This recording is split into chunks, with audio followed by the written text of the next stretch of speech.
C'est possible pour vous? Tu peux partager, Pierre, ou pas? Je vais regarder une seconde.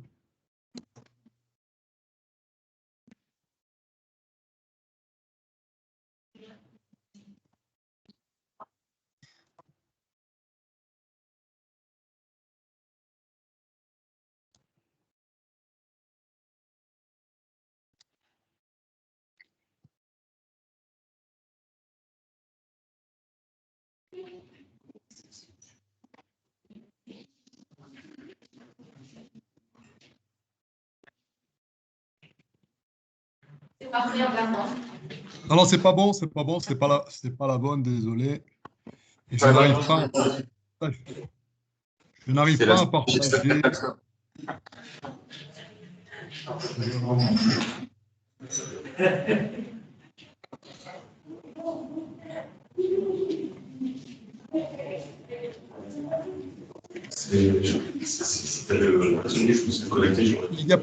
Il n'y a pas moyen de la partager depuis là-bas. J'ai un problème de liaison. On va le faire, on va le faire. On va la partager, t'inquiète pas. On est en train de penser. On va le faire. Peut-être qu'il faut que tu sortes le... Ouais. Arrête ton partage, Pierre, s'il te plaît. Il faut se déconnecter.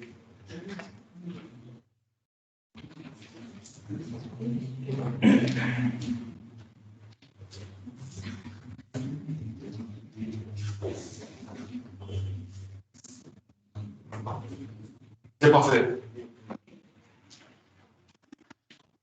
Vous pouvez prendre le contrôle des sessions. C'est bon. C'est bon, Pierre? Tu vois la présentation?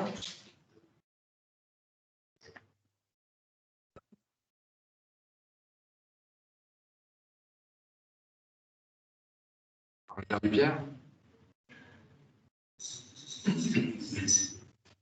Oui, désolé, ça fonctionne maintenant. Je suis désolé de ce retard. Donc, est-ce qu'on peut passer au premier slide?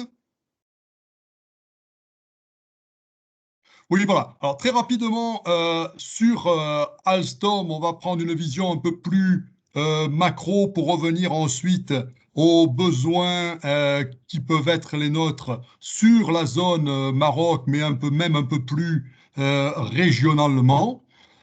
Donc, premièrement, Alstom, comme vous le savez, à partir de février et la somme maintenant de l'ancienne Alstom et de l'acquisition de toutes les activités ferroviaires de Bombardier, donc Bombardier Transport, et se retrouve maintenant avec juste quelques chiffres importants, 70 000 employés, 250 sites, mais surtout 150 000 véhicules en service commercial. Donc 150 000 véhicules en service commercial, ça ne veut pas dire que nous faisons systématiquement des activités de maintenance et de rénovation sur l'ensemble de ces véhicules, mais sur une grande partie, nous le faisons et nous avons également la responsabilité de maintenir en service et de suivre sur la durée de vie du produit ces 150 000 véhicules. Donc ça donne une flotte énorme répartie à travers le monde. Si on peut passer au slide suivant et on va essayer d'aller rapidement. OK, donc sur la zone AMECA, qu'est-ce que c'est qu'AMECA? Afrique, Moyen-Orient, Asie centrale, il y a 8 sites et 5000 employés. On voit des photos d'un contrat emblématique qui a été pris avec 30 ans d'opération et maintenance, qui est le monorail au Caire, donc 2 lignes de monorail, et nous avons pris 30 ans d'opération et maintenance, opération qui est aussi une spécificité du nouveau scope que nous avons via l'ex-Bombardier Transport en réussissant à faire sur certains types de produits les activités totales d'opération de maintenance de l'ensemble des systèmes de Cairo Monorail. Si on peut passer à la slide suivante, s'il vous plaît. OK, même la slide suivante pour aller plus vite. Voilà, donc quelques projets et je reviens sur la présentation qui a été faite tout à l'heure par l'ONCF. Il y a au niveau donc de la flotte installée au Maroc, au niveau des chemins de fer marocains, plusieurs flottes qui sont maintenant de responsabilité de disons, de la nouvelle société Alstom. Il y avait déjà les 12 rames de TGV d'Alstom. il y a aussi toutes les locomotives de génération prima et précédente pour lesquelles nous avons un groupement interentreprise, comme l'a signalé l'ONCF, donc en partenariat avec l'ONCF pour suivre toutes les activités de supervision et de suivi d'ingénierie de ces locomotives dans le temps. Et se rajoute à cette flotte 13 rames donc, de l'ancien bombardier, des rames ZM, qui sont des rames automotrices et qui sont aussi des voitures automotrices de la nouvelle société Alstom. On rajoute aussi les quelques locomotives diesel qui effectivement sont plutôt en fin de parcours et ça donne une flotte sur l'ONCF très importante. On rajoute aussi au Maroc, bien entendu, ce que vient d'être présenté par RATP Dev et Transdev. Donc, il y a aussi la fourniture des tramways, ce qui fait une flotte installée importante. Et comme l'a indiqué l'ONCF, il y a des projets de rénovation sur l'ensemble de la flotte existante, ce qui va donner d'importantes activités à prévoir pour donner une optimisation de la durée de vie sur l'ensemble des flottes que nous avons au Maroc avec les chemins de fer et autres. Quelques exemples sur ce slide-là des activités que nous avons en Afrique du Nord et vous voyez donc la somme de toutes les activités que nous faisons. Ça ne se limite pas bien sûr au matériel roulant. Alstom est fournisseur de signalisation, d'infrastructures et nous faisons également la maintenance des activités de signalisation, d'infrastructures et de systèmes complets. Si nous pouvons passer à la slide d'après. Voilà, quelques exemples de maintenance sur la région, très rapidement. Des people movers, donc qui sont des navettes d'aéroport à Dubaï, à Jeddah, des projets de tout type en Israël sur des double deck, des locaux électriques et en Afrique du Sud sur des locomotives qui sont des locomotives diesel et aussi des automotrices. La slide d'après, s'il vous plaît.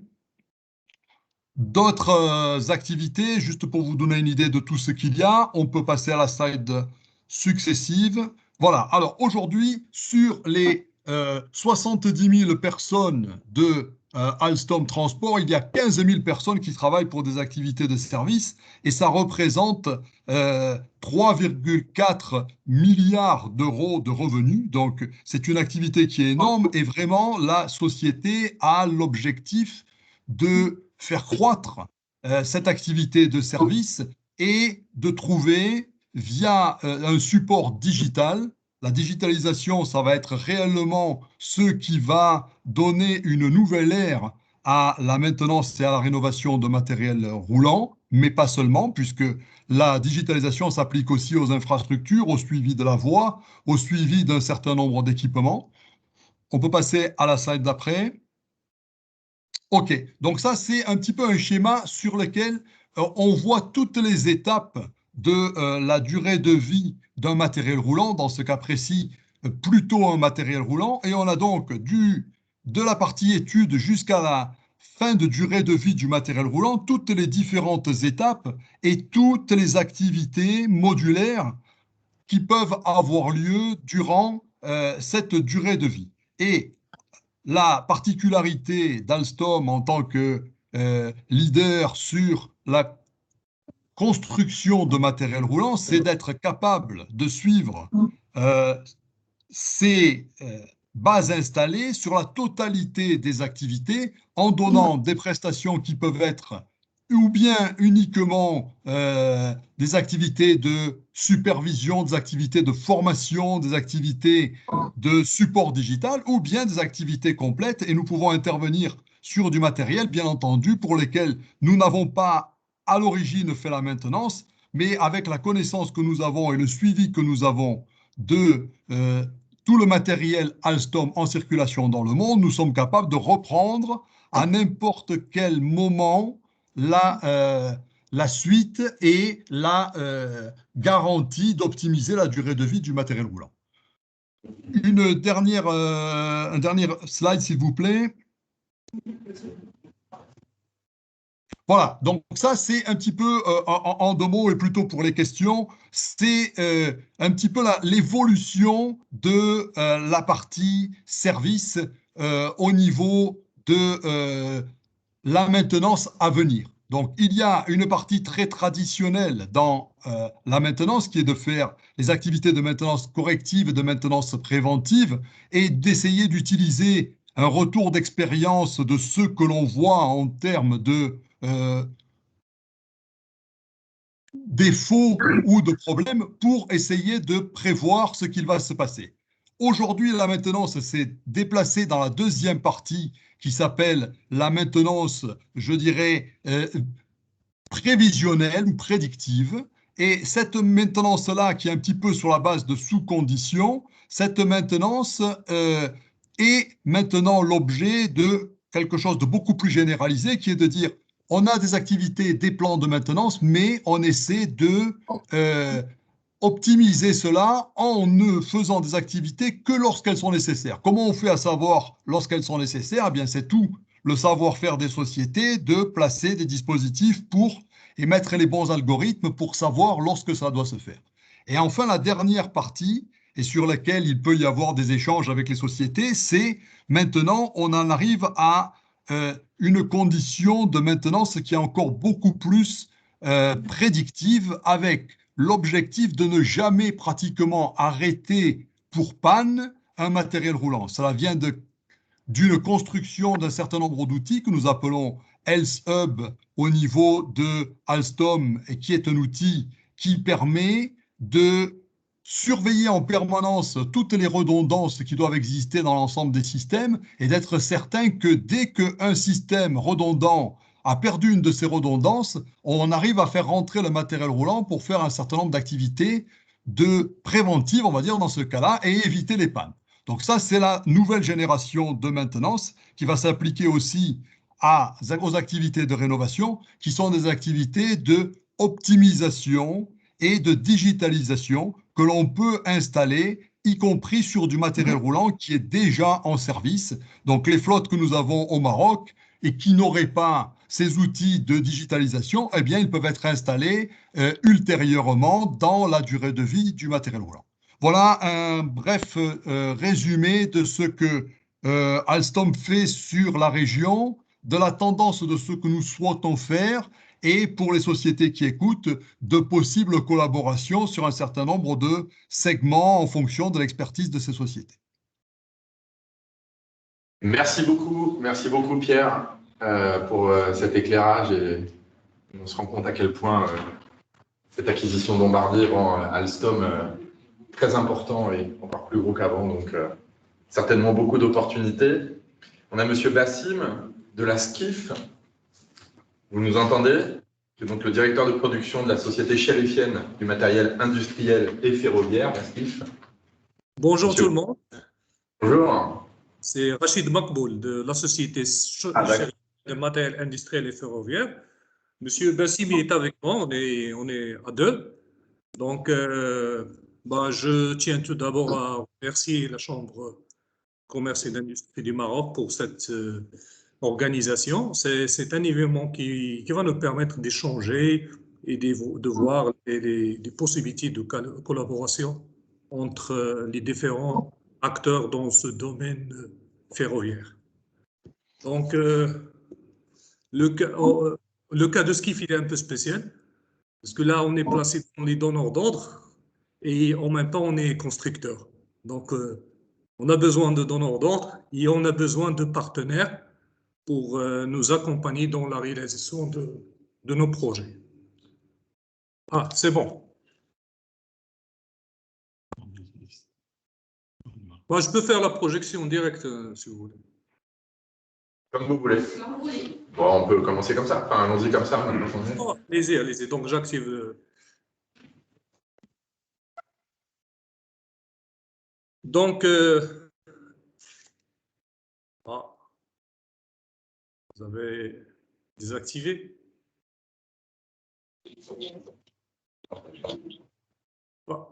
Vous partagez ou je partage? On partage. Ok. Donc, la société chérifienne de matériel industriel et ferroviaire, une société créée en 1946. Le démarrage de l'activité, c'était en 1948. On est basé à Casablanca, sur une superficie de 120 000 m², dont 45 000 m² représentent nos ateliers. Donc, effectif de 860 personnes. Bon, pour nos différentes activités, parce qu'entre autres, on fait aussi de la chaudronnerie, la fabrication des équipements industriels et le montage industriel. Passez suivant. Donc là, il y a quelques dates clés qui vous donnent un aperçu sur l'évolution de l'activité ferroviaire au niveau de la société SKIF. Donc, je pense qu'en question de temps, on passe rapidement. Voilà, ça c'est nos métiers. Comme je l'avais dit, donc, il y a le secteur ferroviaire, la fabrication des équipements industriels, et la troisième activité, c'est la construction et le montage industriel. Suivante. Donc là, c'est quelques photos. Après. Donc, équipement industriel, rapidement, c'est la construction d'équipements divers pour les besoins des industries chimiques, des exploitations minières et des industries pétrolières selon les de construction spécifiés, API, API, etc. Construction, montage industriel, donc SKIF on a une expérience considérable dans des chantiers au Maroc et à l'étranger, notamment dans des bacs de stockage, les cimenteries, l'industrie chimique, l'activité minière, etc. Donc l'activité ferroviaire, on va donner un peu plus de détails. C'est notre sujet d'aujourd'hui. Donc, nous, notre spécialité, c'est la construction du matériel ferroviaire roulant, que ce soit pour du fret ou pour les voyageurs. Et on fait aussi la rénovation et la maintenance du matériel ferroviaire roulant, toujours fret et voyageurs. Donc, bien sûr, nos produits sont conformes aux normes UIC. Dans le cadre de notre développement, donc, il y a un projet de certification en cours, c'est la 1585, la thèse 2263 et la mise en œuvre des concepts CKD, SKD pour l'amélioration de notre productivité. Là, on va passer à nos réalisations. Par exemple, là, sur la partie conception, slide suivant.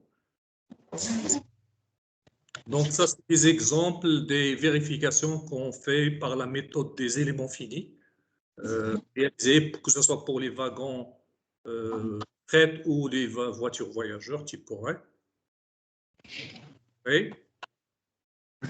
Et on va passer quelques projets réalisés. Ça, c'est la fabrication des bougets, des longerons, etc. Donc, on va passer après quelques réalisations. Le montage des équipements. Voilà. Donc, ça, c'est un projet qu'on avait réalisé avec la SNCFT. C'est la fabrication de 200 wagons de phosphate pour un chiffre d'affaires de 40 millions d'euros, avec un taux d'intégration SKIF de 80%. Après, donc, ça, c'est avec notre client principal qui est présent aujourd'hui. Hein. C'est la fabrication de 21 wagons d'acide phosphorique, chiffre d'affaires de 13 millions de dirhams avec un taux d'intégration de 100%. Après ça, c'est l'ordre du jour, c'est la rénovation et la maintenance. Donc, c'est un grand contrat qu'on a réalisé avec notre client, l'ONCF, pour une durée de 30 mois. C'est la rénovation de 205 voitures voyageurs pour un chiffre d'affaires de 480 millions de dirhams. Et il y a un taux d'intégration qui est passé au départ de 26% à 80%. Donc, après, ça, c'est un contrat de fabrication de 60 voitures ferroviaires neuves, type Corée, avec 10 en espace PMR et 6 voitures libres, exactement. Donc là, la durée du projet, c'est 20 mois. Bon, l'effectif global qui a participé à la réalisation de ce projet, c'est 200 personnes pour un chiffre d'affaires de 407 millions de dirhams. Et un taux d'intégration qui est passé de 52% au départ à 75%. Un projet, c'est le train du climat dans le cadre du COP22 qui était réalisé au Maroc, organisé au Maroc. Ça a été organisé, fabriqué par nous. Après, le développement de l'activité maintenance, par exemple, là, c'est un des projets qu'on a réalisé toujours avec notre client principal, l'ONCF, c'est les travaux de montage des nouveaux chasse-obstacles sur les rames automotrices Z2M. Et la fourniture des différentes jointures et autres pièces avec travaux de reprise de l'étanchéité des baies vitrées des rames automotrices. Ça, c'est un projet qui est toujours en phase finalisation. Là, c'est le point, là, parce que j'avais parlé de besoins de fournisseurs et prestataires pour nous accompagner dans la réalisation de nos projets.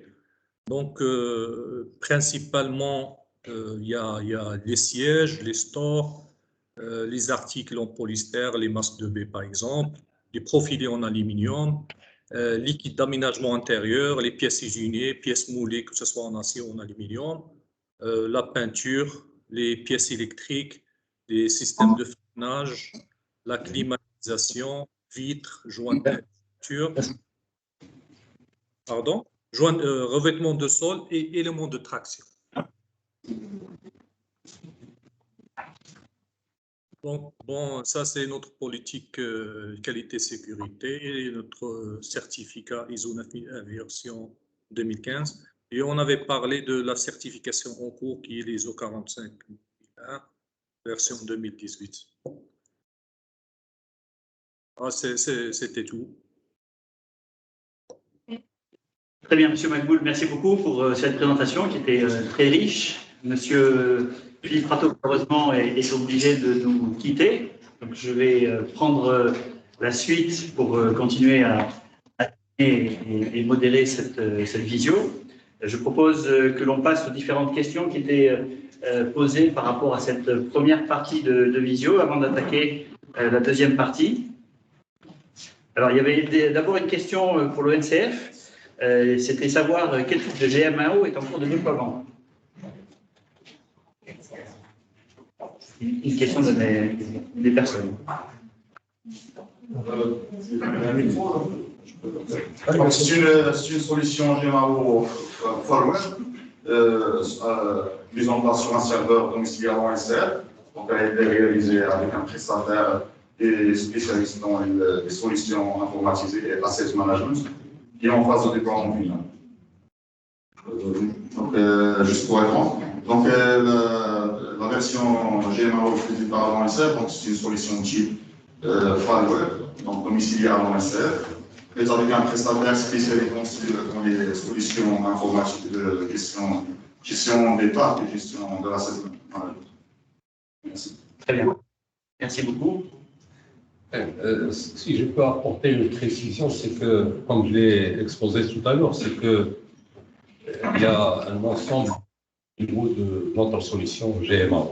D'abord, on a acheté une solution qui est pratiquement utilisée par plusieurs opérateurs qui travaillent dans le domaine de la maintenance.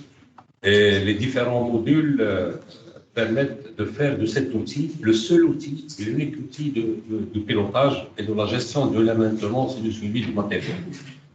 Ça va depuis donc la prise en charge de l'ensemble des composants et différentes parties du matériel, jusqu'à l'achat, jusqu'à la gestion de la partie compétences et capacités au niveau de nos ateliers, et en partant bien entendu par les plans prévisionnels de maintenance qui permettent d'élaborer donc les opérations sur une période, sur des périodes importantes, qui concernent la vie du matériel et partant de là, mieux prévoir et planifier les opérations de maintenance dans un esprit de maîtrise et d'optimisation, de telle manière à avoir un taux de disponibilité, comme il a été soulevé tout à l'heure lors de l'intervention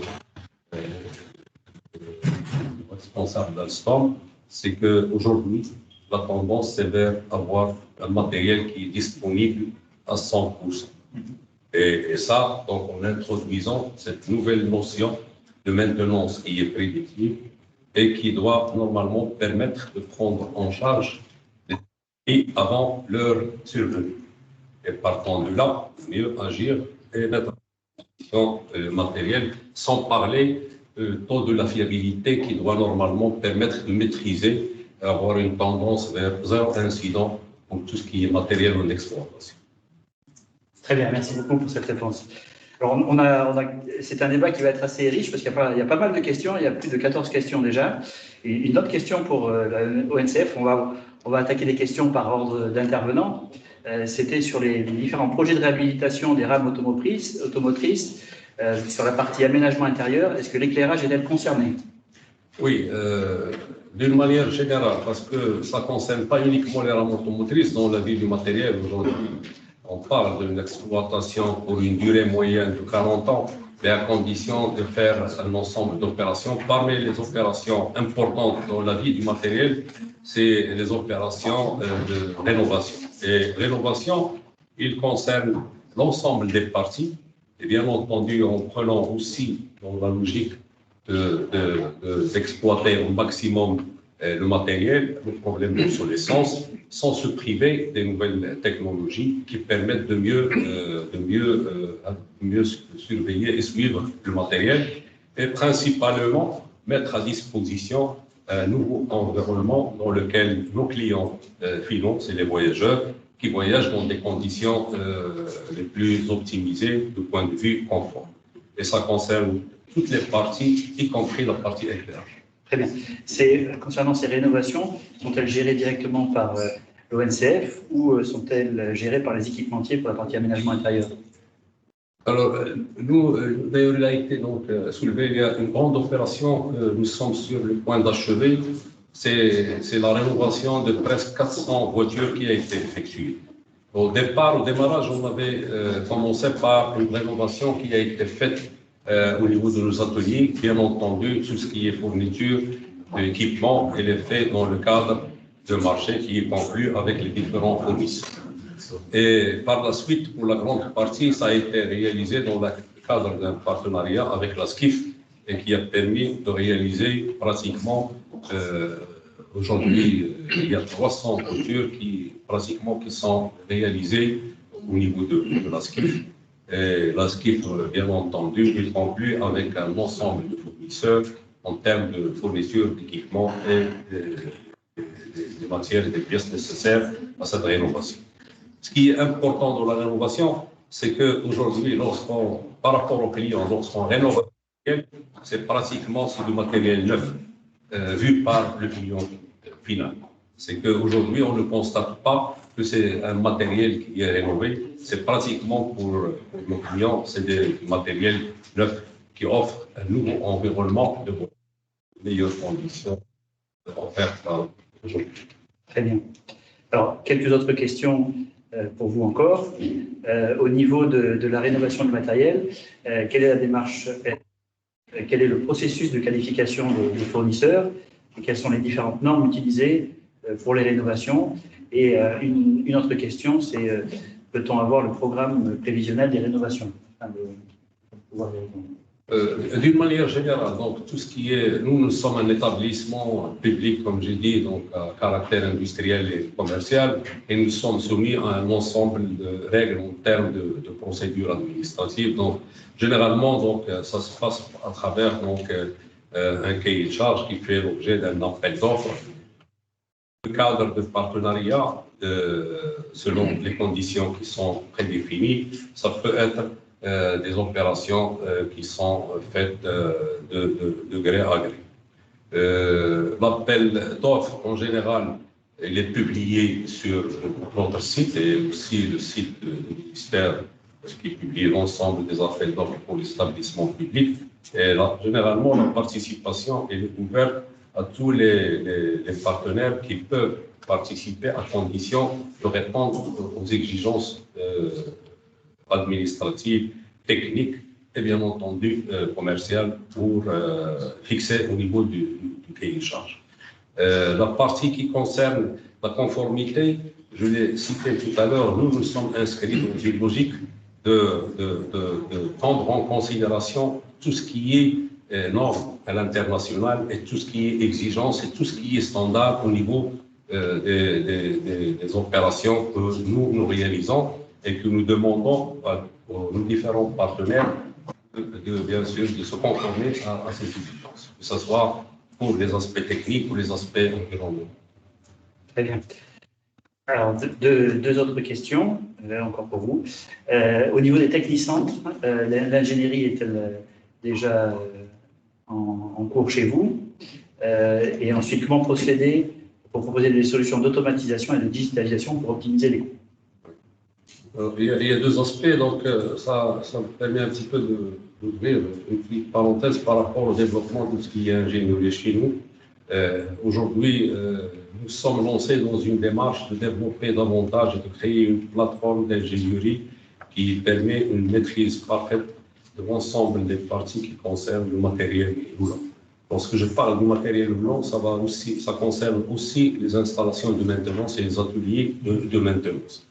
Et cela dans un objectif déjà de développer notre expertise et d'accompagner aussi donc, le développement de l'écosystème qui est aujourd'hui donc une volonté de le mettre en place, de le développer pour créer une vraie plateforme d'industrie ferroviaire au niveau du Maroc qui peut répondre au marché national, que ce soit l'ONCF ou les différents secteurs d'activité tels que le tram, mais aussi donc être une plateforme pour la région, notamment au niveau de l'Afrique, pourquoi pas pour l'Europe compte tenu des avantages et des réussites que le Maroc a réussi dans le domaine industriel. On le voit à travers ce qui aujourd'hui qui a été réalisé au niveau de l'automobile, au niveau de l'aérien, et bien entendu bénéficier de l'existence d'un ensemble d'industries qui peuvent travailler dans les différents domaines, aussi bien électriques, mécaniques que électroniques, au niveau de l'ingénierie et de l'expertise. Merci beaucoup. Alors ça va être une question, je pense, pour vous, mais peut-être pour les autres intervenants aussi. C'était sur la périodicité de maintenance des batteries. Sont-elles testées lors de la révision et sont-elles sur le chemin critique?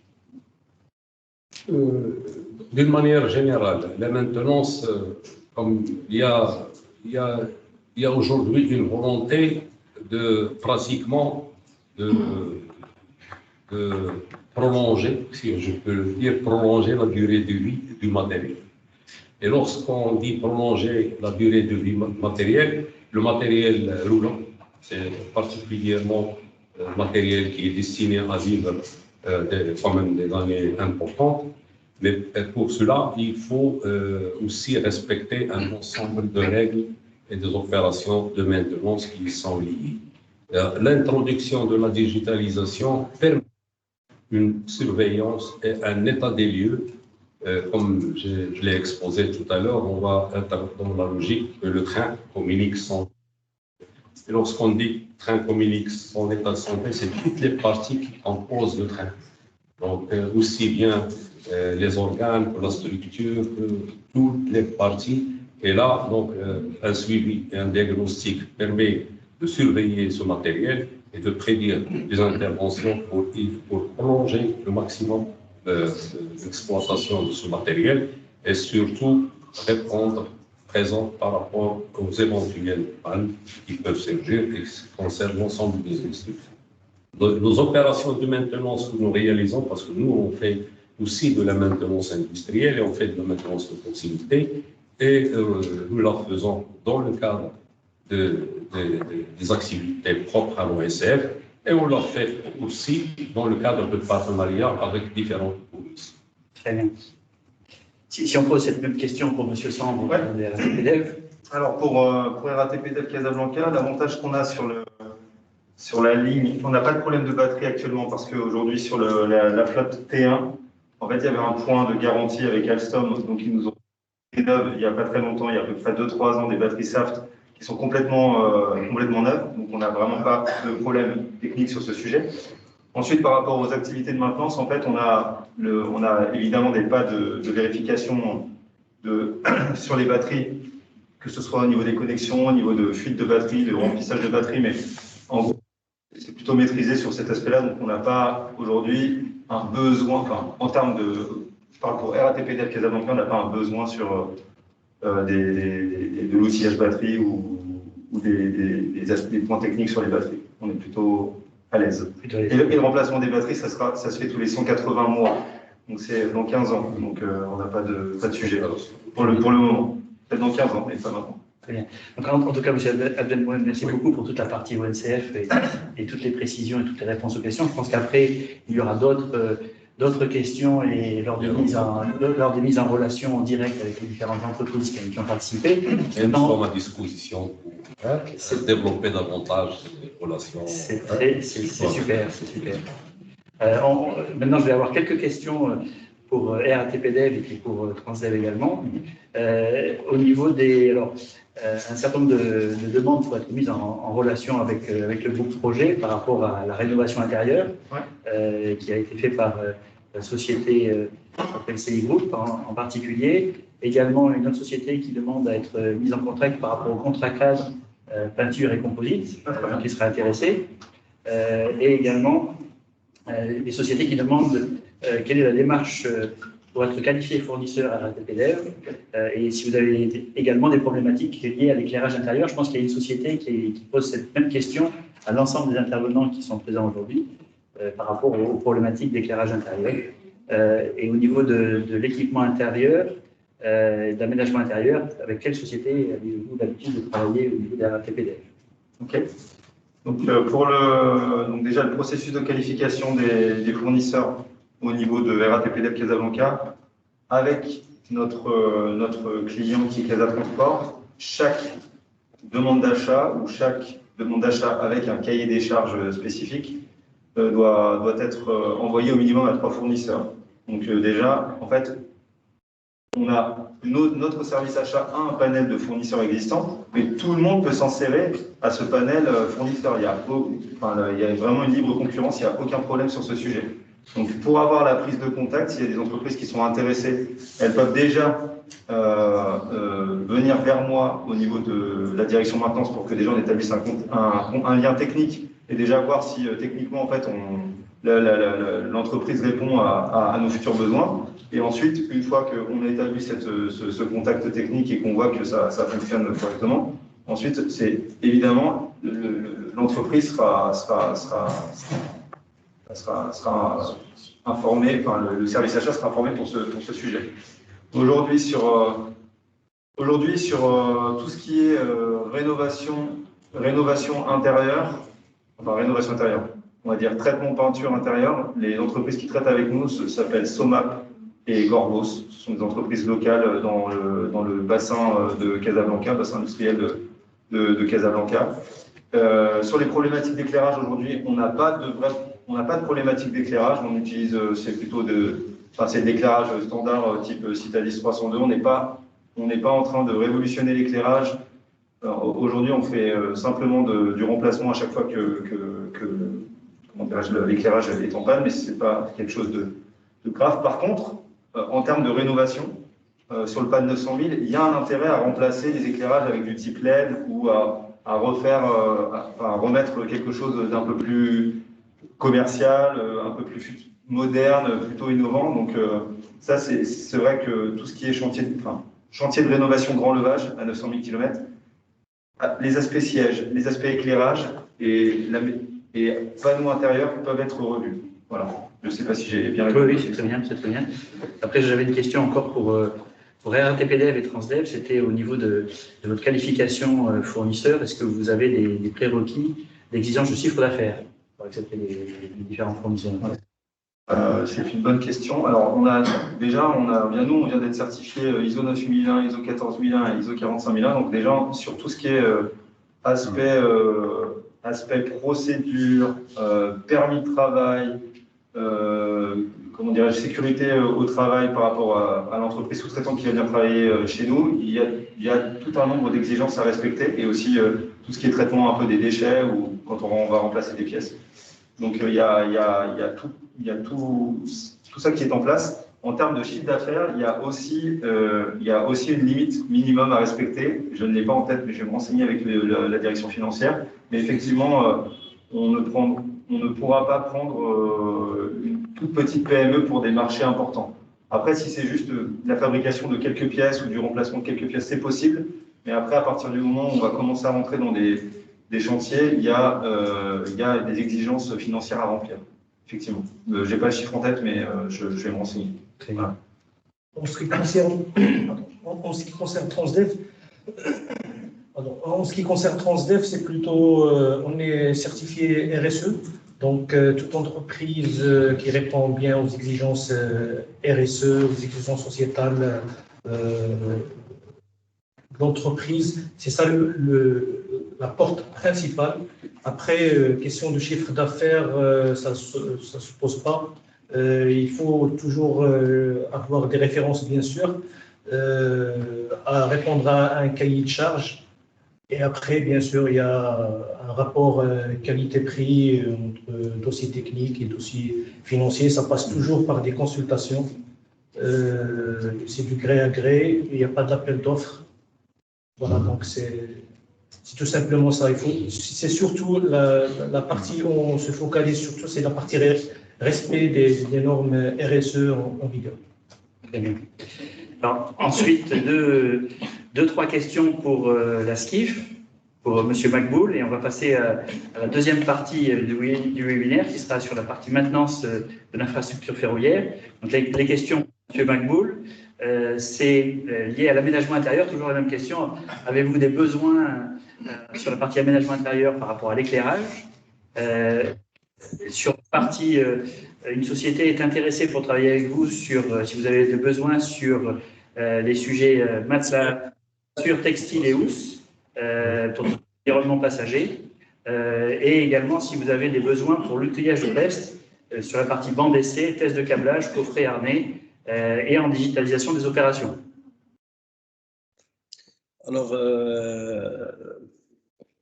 merci. Donc, sur la partie éclairage, effectivement, nous travaillons déjà avec des fournisseurs, surtout des fournisseurs et des partenaires, mais nous avons quand même besoin de certains articles, entre autres les spots, par exemple le polycarbonate, donc le diffuseur de lumière, etc. En ce qui concerne les sièges, oui. Donc, nous essayons aujourd'hui, nous travaillons, nous développons les sièges avec ici au Maroc avec des sous-traitants, mais nous pouvons toujours envisager de contacter cette entreprise qui agit qui offre ce service, entre autres la fourniture des housses et les matelas sûrs, etc. Par contre, pour les bancs des essais, aujourd'hui, on n'a pas vraiment un besoin dans l'immédiat. Donc, nous disposons de certains bancs d'essais pour les bouger, etc. Mais on n'a pas un besoin aujourd'hui dans l'immédiat. Voilà. Très bien, merci beaucoup. Je pense qu'on a fait le tour. Monsieur Agi, je ne vous ai pas posé une question sur les besoins en éclairage. Parce que ça a été posé à tout le monde sauf vous, donc pas de souci. En fait, nous aussi, on a le grand levage, c'est une opération qui se fait à 15 ans, donc on sera en 2023 pour lancer le projet et les consultations. C'est un projet où on intègre notre autorité organisatrice pour la validation, parce que ça touche énormément la partie esthétique plutôt que fonctionnelle. Donc, il y a une validation par rapport à pas mal d'améliorations ou pas mal de changements à mettre en place au niveau du matériel roulant. Donc, il y aura bien sûr des propositions d'amélioration, que ce soit au niveau d'esthétique, au niveau fonctionnel, et ça va se faire dans les années qui viennent, début 2023. Demain. C'est demain, exactement. Exactement. Commencez à préparer tout ça. Exactement. Très bien. Moi, j'ai juste une question, si vous permettez, et ça touche tous les donneurs d'ordre qui sont sur la table. Est-ce qu'on a tous des cibles, des objectifs cibles par rapport au taux d'intégration? Parce que ça, c'est aussi un indicateur important et qui est un petit peu, bon, je ne peux pas dire freine, mais qui est un petit peu pris en compte chez nous pour la qualification des sociétés. J'apporte une précision par rapport aux besoins, notamment éclairage et d'autres pièces. Les questions ont été beaucoup plus posées autour de la rénovation. On oublie un aspect qui est important, c'est la maintenance. Et dans notre logique de respect du plan de maintenance, il y a un besoin qui est pratiquement récurrent pour chaque série de matériel en termes de besoins de différentes pièces pour la maintenance courante, pour maintenir toujours en bon état d'exploitation le matériel. Pour revenir à votre question, ça rejoint un petit peu donc, notre feuille de route qui vise à développer l'écosystème au niveau 1 et aussi donc faire, comme j'ai dit, du Maroc une plateforme pour tout ce qui est industrie ferroviaire.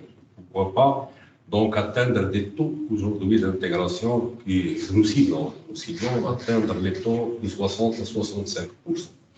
Aller dans une démarche progressive, donc convenir avec un partenaire quand même de taille pour pouvoir donc commencer à travailler sur le sujet et à avoir des unités de construction de train ou de partie de train. Ça touche aussi même la partie ingénierie et expertise, donc la conception, les études et tout ça, pour arriver à un taux cible qui est de 65. C'est Et on a vu, par le cas de la SKIF, il a été cité tout à l'heure, donc le projet d'acquisition de 60 voitures qui a atteint un niveau de taux d'intégration. Et encore, ça n'a pas été dit par la SKIF, c'est que la SKIF, il a aussi donc fait le projet d'intégration et de réalisation avec un taux d'intégration pour les locomotives d'Alstom. Et dans une période, c'était les années 1990, où il y avait un marché qui a été conclu pour acquérir 18 locomotives par l'OSR. Et ça a été fait dans le cadre de partenariat avec la SKIF, où il y avait donc le montage et l'intégration de ces locomotives au niveau de la SKIF.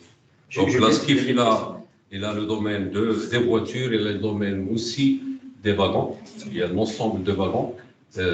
Au niveau de l'OSF, il fait aussi des wagons pour d'autres marchés à l'intégration. Juliette, si vous avez une question? Bonjour à tous. Donc, Juliette Bourdillon, je suis chargée d'études à la Chambre de commerce. Une question pour la SKIF, donc M. Bassim et M. Makboul. C'est une question au sujet de votre besoin en pièces moulées aluminium. J'ai vu que c'était noté dans vos besoins récurrents. Est-ce qu'il est possible de détailler un petit peu, rapidement, sur les volumes et puis le type de pièces que ça représente un besoin? Je vous remercie.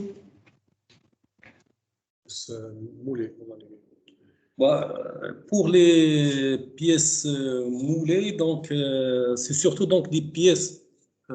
Donc, c'est surtout des pièces donc, pour tout ce qui porte. Donc, ce sont des pièces moulées en alliage d'aluminium. Donc, nous avons besoin donc, de certaines pièces dans ce sens-là. Ce sont des pièces, bien sûr, spécifiques, donc, qui doivent, bien sûr, résister parce que ce sont je dirais, des pièces de sécurité. Donc, ce sont des pièces qui sont très sollicitées.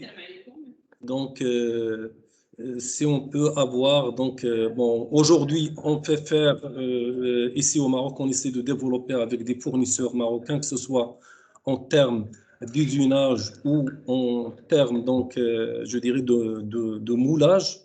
Mais on est là, donc, pour peut-être donc, travailler avec d'autres partenaires et pour essayer d'avoir donc, de plus ample, donc, je dirais, plateforme pour faire ces pièces. D'accord, merci Monsieur Bassim. On aura l'occasion d'en rediscuter dans le cadre d'une autre étude. Je sais que je vous appelle assez souvent pour les études, donc voilà, j'en rediscuterai avec vous plus tard. Merci beaucoup pour votre réponse. Parfait, merci.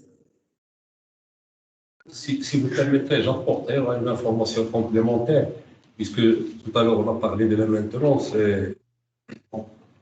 À travers les projets, notamment notre grand projet d'acquisition de rames automotrices, aujourd'hui, notre besoin, c'est pour les deux périodes, c'est-à-dire la période que nous vivons aujourd'hui et celle qui nous amène vers 2030, c'est pratiquement, on peut aller jusqu'à 120 rames automotrices, c'est énorme. Et à côté de cela, il y a aussi le volet de maintenance. Et nous sommes ouverts en termes de développer de partenariat avec les constructeurs pour pouvoir intégrer la maintenance dans l'acquisition et la maintenance qui peut aller jusqu'à une durée, jusqu'à la durée de vie du matériel. Donc on peut aller des durées qui sont importantes, de 15 ans, 20 ans, voire la vie du matériel.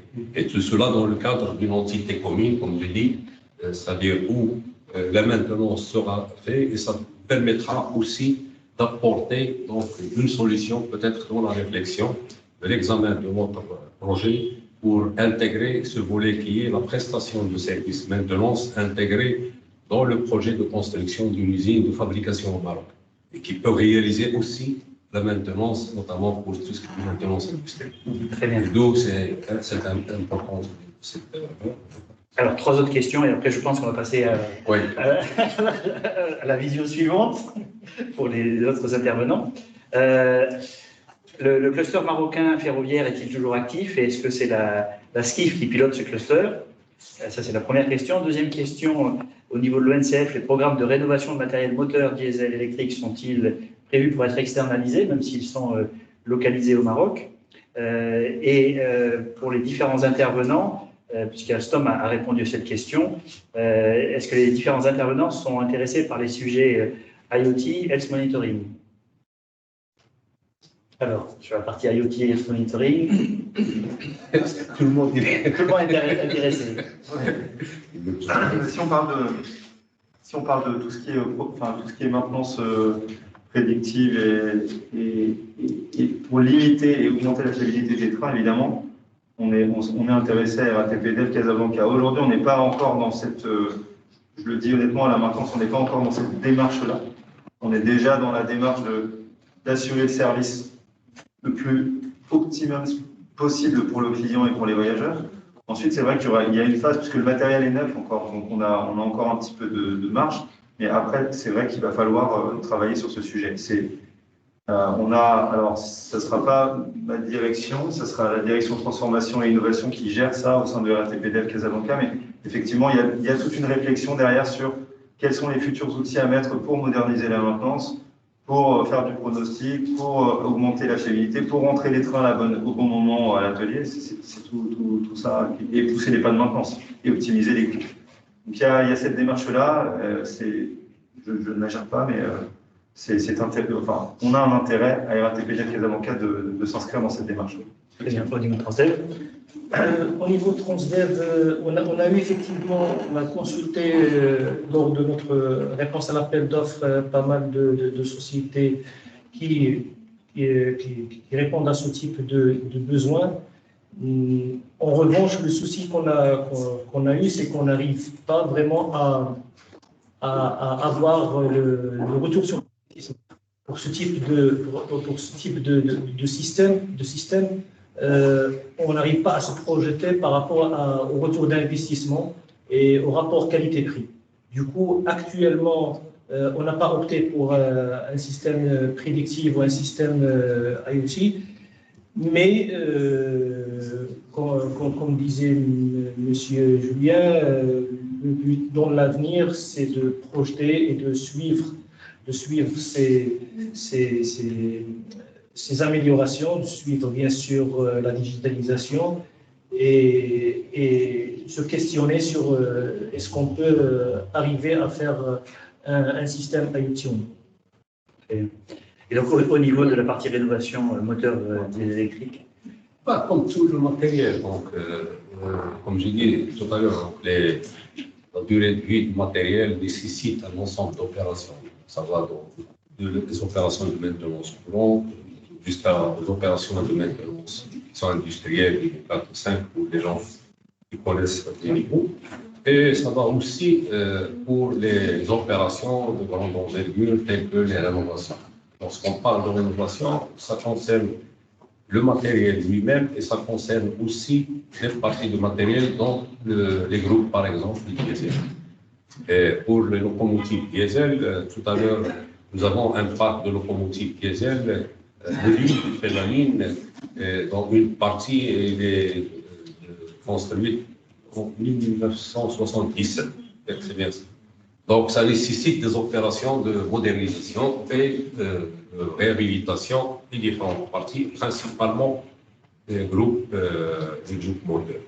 Et cela, donc, il se fait donc, dans le cadre soit de partenariat, soit en interne. Mais lorsque je dis en interne, il ne faut pas oublier que toutes les acquisitions de pièces, généralement, c'est fait avec des contrats de marché qui sont passés avec les partenaires à travers les appels d'offres. Pour revenir à votre question sur le digital, aujourd'hui, lorsqu'on regarde un petit peu comment on gère la maintenance, comment on la gère, en général, il y a certaines opérations qui indiquent donc le remplacement systématique de certaines parties. Il y a des parties qui sont soumises à l'expertise.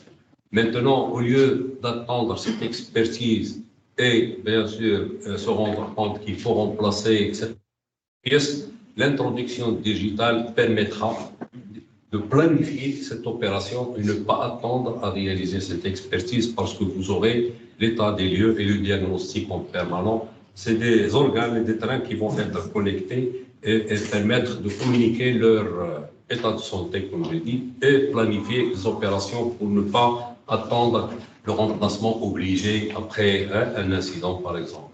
Tout cela, c'est pour augmenter la production et, bien entendu, maîtriser au plus bas niveau le taux d'incident qui a un impact important sur la qualité du service.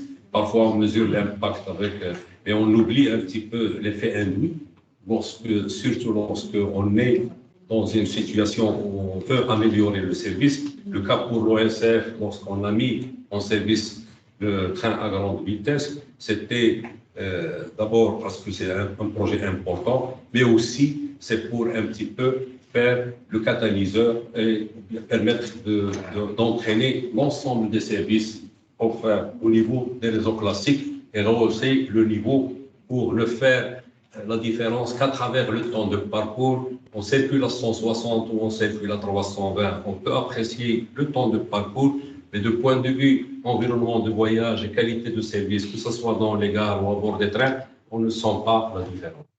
C'est ça notre objectif et sur lequel nous avons travaillé et nous continuons à travailler. Très bien. Alors, si vous permettez, Moufadi de l'ONCF pour la maintenance matérielle, pour compléter ce qu'il a dit M. Abdelmoumen, pour les locomotives diesel et à titre de partage, en plus de l'objectif ou du souhait de rénovation des moteurs du groupe moteur diesel, il y a également le projet de rénovation des moteurs de traction. Voilà. Donc, ça concerne toutes les parties, compris. Exact. Très bien, écoutez bien. La dernière question, c'était est-ce que le cluster ferroviaire marocain est toujours actif et est-ce que la SKIF pilote-t-il ce cluster marocain? Donc, c'est une question pour M. Makboul et M. Bassim.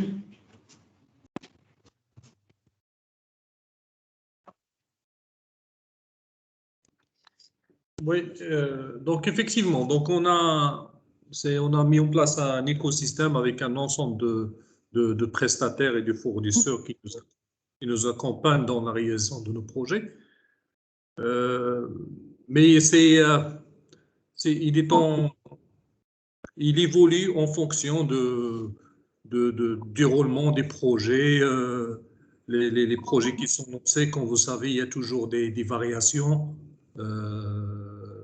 sur soit la nature, soit la taille du projet à réaliser pendant les différentes périodes. Donc c'est ça. Mais on le pilote, bien sûr. Très bien.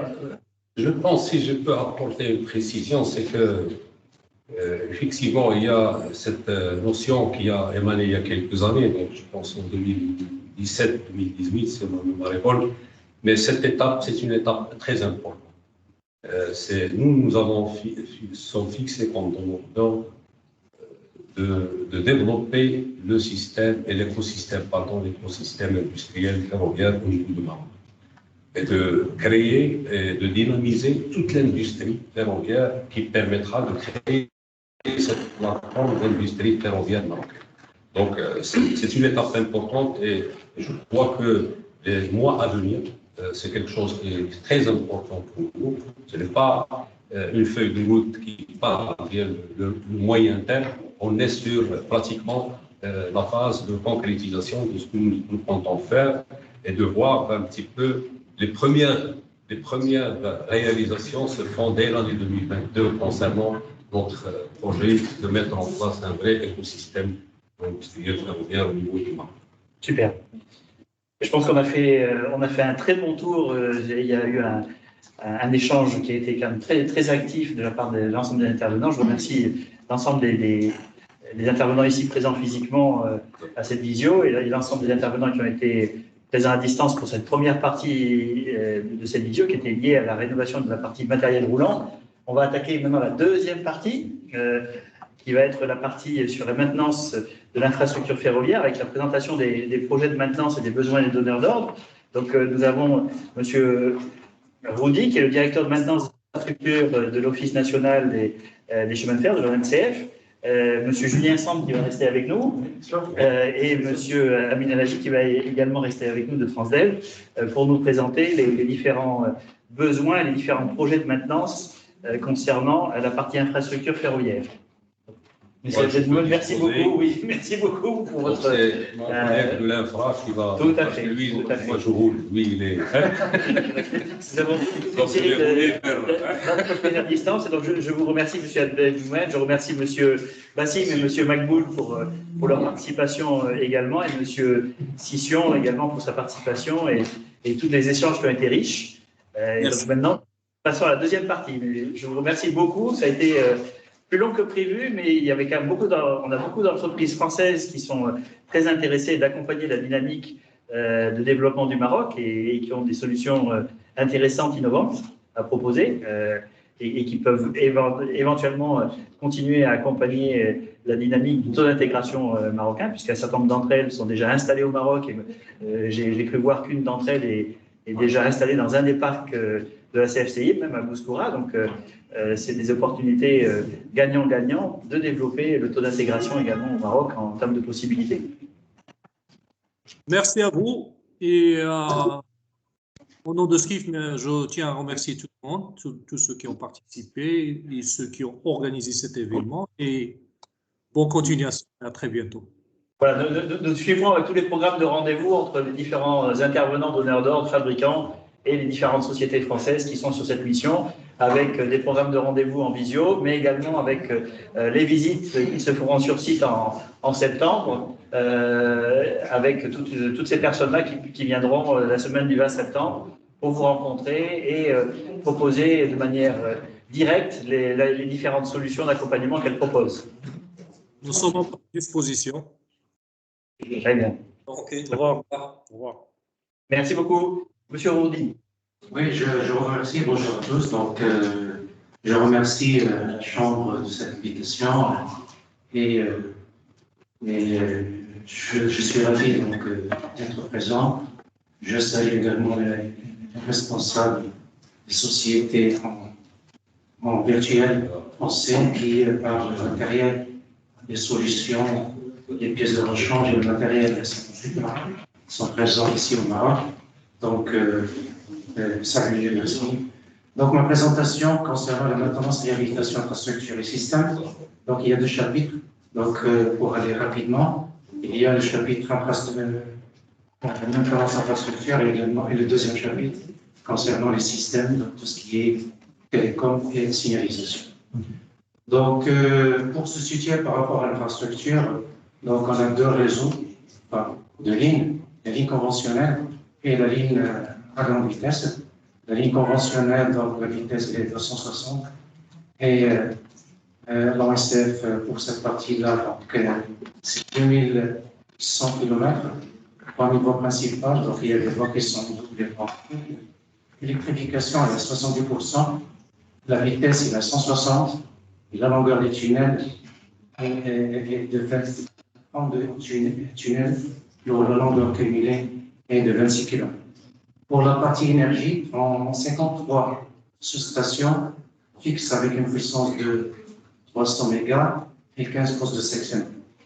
Concernant la partie LGV, donc LGV c'est 180 lignes en double voie, 320 km, 320 km/h, deux sous-stations avec une puissance de 80, des postes de sécurité, des postes de mise en parallèle et un poste de séparation. Sur le plan organisation, nous sommes donc sur le terrain organisés comme ici, donc en trois régions, centre, le sud et le nord. La partie centre qui est en bleu, c'est elle qui a le privilège de suivre la partie, je dirais, LGV. Donc, rapidement sur la stratégie de maintenance. Donc, la stratégie de maintenance repose, donc la partie énergie-traction, donc on note pour l'internalisation de la maintenance, c'est d'utiliser un peu les compétences et les outils, aussi bien pour la ligne, je dirais, caténaire, mais également les sous-stations et la commande des sous-stations. La voie, pour la partie voile, on se fait aider par les sociétés qui donnent la main-d'œuvre, mais toujours sous le contrôle de l'ONCF. Ces sociétés qui nous aident, ils fournissent également l'outillage qui auparavant le fournissait au sein de l'ONCF. Partie, tout ce qui est ouvrage hydraulique, ouvrage d'art, et puis les ouvrages en terre, c'est vraiment c'est une prestation ou des travaux qui sont sous-traités aux spécialistes avec des outils également qui sont sous-traités ou bien réalisés en interne. Donc, ça, c'est la partie maintenance. La partie maintenance, derrière la partie maintenance, il y a quand même une série de pièces de rechange à venir, des solutions quand même à prévoir pour rentabiliser, avoir un coût de maintenance beaucoup plus optimal et assurer la sécurité des circulations. Une fois la maintenance devient un petit peu difficile et atteint une limite, on passe donc à la réhabilitation de l'infrastructure pour tous ces domaines, soit voie, soit l'énergie, soit les ouvrages, soit les domaines bâtiments, soit les équipements et les engins, mais également les parties système. On ne verra pas ça. Donc pour la partie voie, donc sur le plan 2020-2025, on compte réaliser une centaine de kilomètres en matière de renouvellement et de régénération de l'ouvrage. Pour la partie caténaire, donc toujours au niveau du plan 2021-2025, un renouvellement de 40 km par an, réhabilitation des sous-stations et des postes de sectionnement, mais également la télécommande des sous-stations et des sites dégâts. Pour la partie ouvrage-là, également la réhabilitation des ouvrages qui sont classés les plus critiques en classe 3 ou 4, mais également le renforcement des ouvrages spéciaux et le traitement également des zones inondables. Pour la partie bâtiment, donc la rénovation des bâtiments et des installations techniques, des gares, des logements, des bâtiments de services et le traitement des structures existantes et le recours à des structures modulaires au lieu de construire. Mais également, il y a des équipements, les engins ferroviaires pour faire également la maintenance. C'est le renforcement des parcs avec des nouveaux engins, des couvreuses, multifonctions, des caténaires et des régaleuses, et les engins d'auscultation des rails et leur mise en état des engins. Ce sont également des pièces de rechange pour maintenir le parc en état. Donc, un aperçu sur la logistique en matière de moyens qu'on dispose pour assurer la maintenance, mais également les travaux. C'est une soixantaine d'engins, toutes catégories confondues, donc les deux trameurs, 13 bourreuses, donc deux des appareils pour les appareils de voie, la série galeuse, les engins de contrôle de la géométrie de la voie, mais également de la caténaire, mais également ici aussi de l'exploitation des rails, et une quarantaine de résines voies et caténaires, les engins de manutention comme les rails, les grues à haute, mais également les engins de relevage suite à des incidents, et autres moyens comme les moyens automoteurs, les loris et engins d'inspection des ouvrages, etc. Ça, c'est la partie, le premier chapitre concernant le FRA. Le deuxième chapitre, rapidement, ça concerne donc, la maintenance et la réhabilitation des systèmes. Et lorsque j'ai dit système, c'est tout ce qui est signalisation et télécommunication. Donc, rapidement pour passer, donc, un aperçu un petit peu sur la consistance. Donc, le poste aiguillage mécanique 6, électrique 81, les postes informatiques, les PI, c'est 42, les cantonnements téléphoniques, quelques 700 km, les BAPR, les blocs automatiques, la banalisation et la TMS, les équipements et les systèmes de pesée au moment dizaines qui sont partis sur le réseau, les détecteurs des boîtes chaudes, les freins bloqués, une dizaine, qui sont également répartis sur le réseau, et les détecteurs de chutes des rochers au niveau des falaises. Également pour la partie télécommunication, donc 3000 km de fibre optique, et le réseau GSMR de 600 km, et bien entendu le réseau de transmission au débit, SDH et PDH. Concernant la ligne à grande vitesse, donc les postes informatiques BI sont 5, les centres de signalisation PMI 17, les cantonnements RTMS niveau 2 190 et les équipements de supervision, c'est les détecteurs de chute des véhicules, les détecteurs de vent latéraux, les dispositifs automatiques de traversée dans les zones dangereuses et les détecteurs sismiques. Et pour le réseau GSMR à 180 km, les sites GSMR 33 et les réseaux télécoms STF. Ça, c'était un aperçu. Quand même, la stratégie de la maintenance dans le système, notre vision à moyen terme et actuellement en travail, c'est pour internaliser le cœur de métier signalisation et télécommunication pour maîtriser justement cette partie qui est un petit peu stratégique. La sous-traitance des travaux, ça fera pour les travaux génie civil, de la maintenance des installations signalisation mécanique, des projets électrogènes et des asiles d'alimentation sans interruption. Les contrats d'assistance avec les constructeurs un petit peu spécialisés. Ça, c'est un travail déjà actuellement, mais on vise à partir de 2024 qu'on aura cette stratégie au sein de l'OSL. Pour la suite, donc, la stratégie en matière de pièces de rechange, des achats de gré à gré, tout ce qui est un petit peu spécifique, et la massification des achats pour les pièces qui sont, je dirais, standards. Pour la massification des marchés cadres de sous-traitance, donc on opte pour avoir quand même un gros morceau et inviter les sociétés quand même structurées à y participer, quand même de massifier et de travailler par des marchés cadres de durée de 3 ans en général, particulièrement sur 5 ans. Et l'outil de production et de gestion de la maintenance, c'est la modernisation de parc d'outillage et la mesure embarquée et l'intégration de l'arbre géant. Donc, pour la partie qui sont sous-traitées, j'ai dit donc tout ce qui est maintenance d'alimentation, les groupes électrogènes, les travaux génie civil, les retours de courant de traction et la partie signalisation mécanique, c'est ça, c'est l'ensemble des volets que nous laissons en sous-traitance. Et entendu avec toujours le contrôle de l'OSL. Pour l'achat de pièces de rechange, donc, c'était des opérations quand même annuelles avec des commandes de fer ou bien des marchés cadres, c'est-à-dire sur 3 ans en général. Ça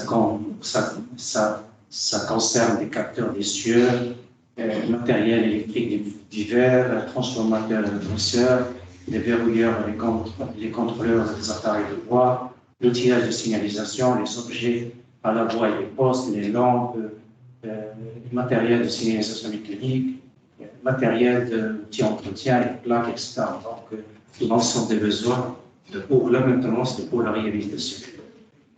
Donc, pour les projets de réhabilitation de cette partie 6e, côté système, côté signalisation, donc la mise à niveau des alimentations, la régénération des équipements de la voie, technologie Alstom, technologie Thales, technologie CAF, technologie Bombardier, Alstom actuelle, technologie et régénération des objets à la voie, notamment la technologie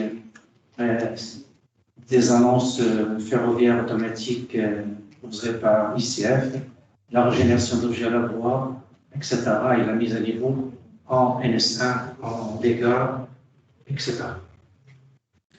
Donc, pour la partie télécommunication, c'est la synchronisation des réseaux ACF, GSMR, SDH, signalisation et DSI, et la réhabilitation de régénération des installations télécom de fibre optique et l'hyperviseur centraliser la supervision de l'ensemble des systèmes télécoms. Voilà, donc c'était bref et rapide et concerne, comme j'ai dit, l'infrastructure et je dirais, système, signalisation, télécommunication, ferroviaire. Merci. Merci, Jordi, merci beaucoup pour cette présentation. Il y a pas mal de besoins et une vision sur le long terme sur les besoins. Donc je pense que ça va intéresser les différentes entreprises françaises en termes d'interaction. Elles seront preneuses, je pense. Je vais laisser la parole à M. Song qui va parler maintenant des besoins prévus pour les projets de maintenance par rapport à cette partie infrastructure. Avant ensuite de laisser M. Agi.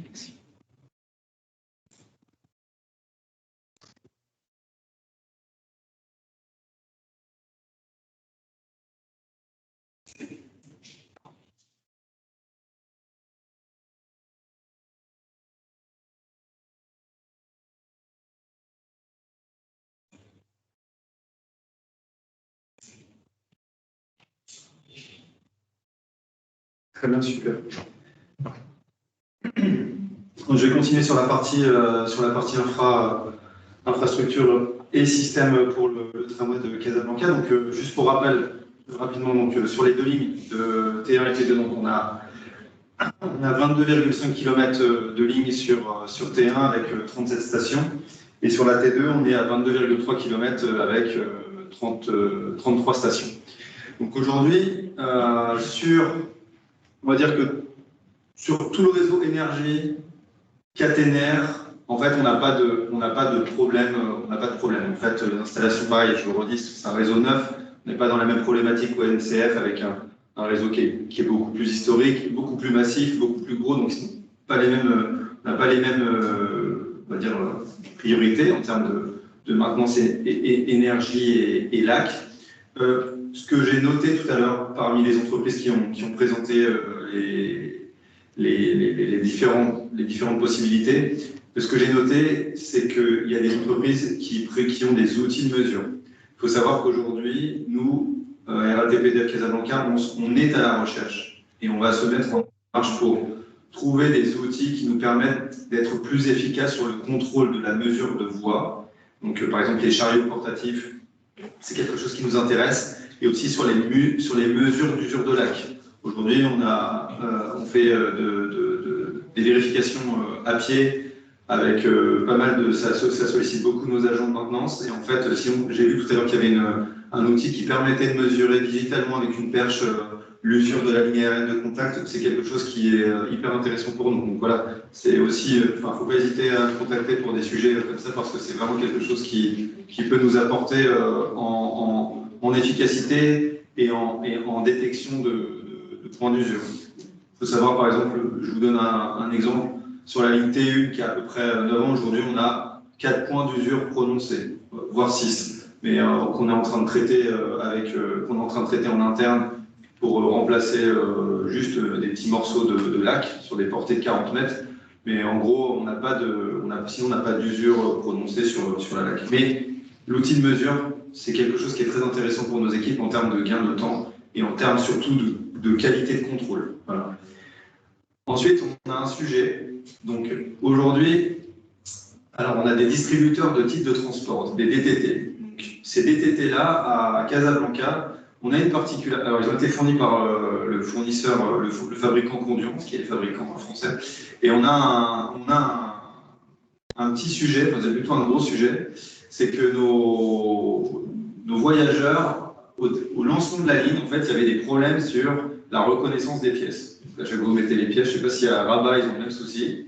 Donc aujourd'hui, à Casablanca, c'est quasiment soldé, on va dire que ça marche mieux. Mais au tout départ, il y avait le fait que les pièces étaient recrachées en permanence. Peut-être qu'il y a des gens qui prennent le tramway ici. Et donc, ce qui se passe, c'est que les gens, ils ont d'habitude, ils rayent la pièce avant de la mettre dans le DTT. Donc, le DTT, ils sont massacrés. Donc, en gros, ce qui se passe, c'est qu'on a, alors je sais peut-être que ça intéressera les gens de Rabat, mais ce qu'on a mis en place, c'est qu'on a donc sur la T1, on a 186 DTT qui sont rayés en permanence. Donc, on a fait 2 chantiers d'action.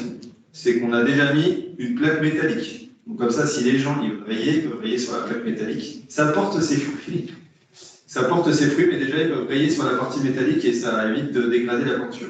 Et ensuite, dans nos indicateurs contractuels avec le client, on a des niveaux de dégradation de distributeurs de titres de transport avec un niveau 1, 2, 3. Et donc, en gros, quand on a un défaut supérieur à un diamètre de 2 cm de mémoire, ou 5 cm, je ne sais plus, ça doit être 2 cm, on doit lancer une opération de peinture hyper rapide. Donc, on a des chantiers de peinture en permanence.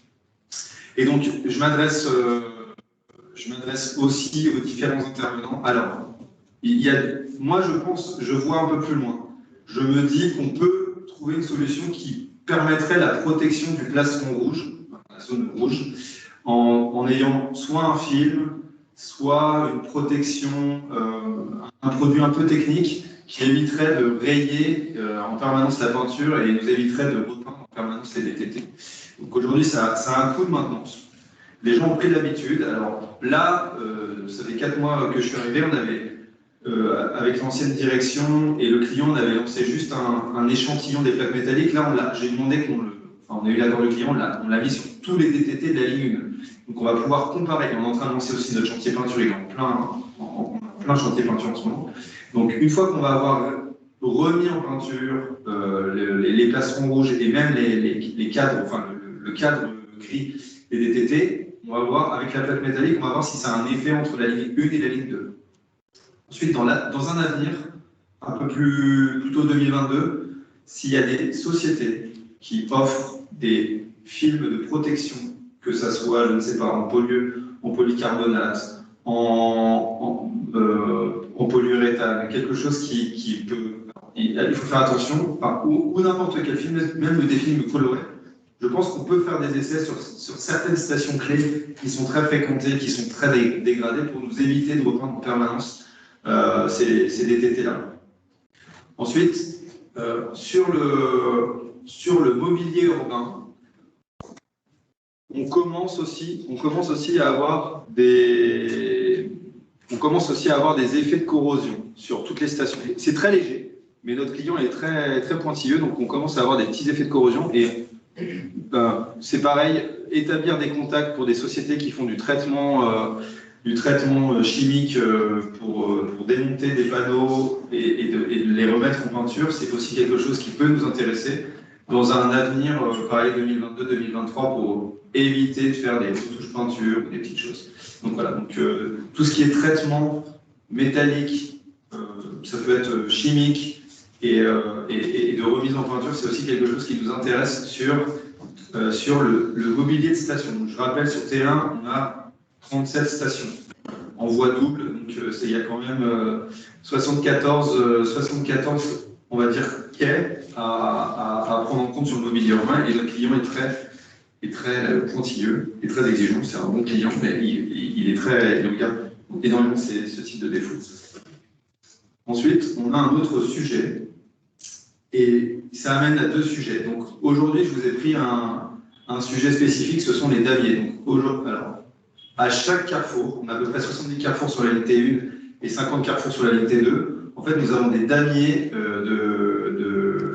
colorés orange. Et donc, en fait, il s'avère que au lancement du projet, ils n'ont pas sélectionné les bons produits.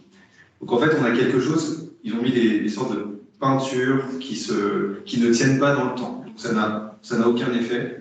Et en fait, on est obligé de les refaire tous les mois. Si on veut que ça tienne, on est obligé de les refaire tous les 3 mois. Donc, vous imaginez le coût économique de cette démarche.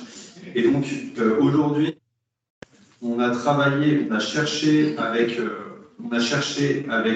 des fournisseurs, avec le tissu local et aussi les fournisseurs français. On a sélectionné le bon produit.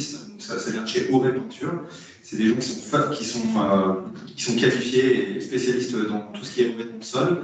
Donc, alors, il y a 2 photos sur la présentation. Il y a la photo du bas où en fait c'est l'état de nos damiers actuels qui sont en fait dégradés.